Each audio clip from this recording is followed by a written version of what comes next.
Assalomu alaykum jigarlar. Hammalaringizga yaxshi kayfiyat tilaymiz. Ertalabki chotki pagodani qaranglar.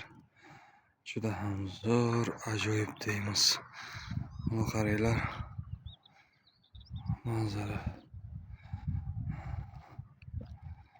ajoyib tarzda. Metro Spartakdamiz.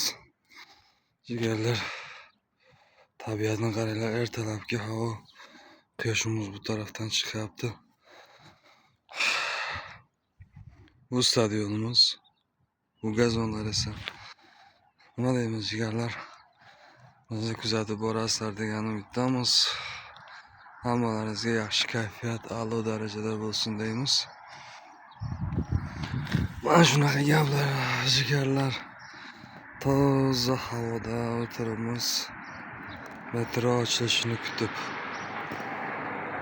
Keldik, metro ochilgan yo'q. O'tiribmiz. Metro ochilishini kutib. 5dan 30 o'tgan. 5dan 30 o'tganda ochilar ekan.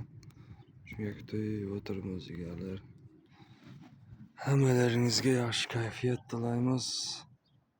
Jonlaringiz sog' bo'lsin deymiz.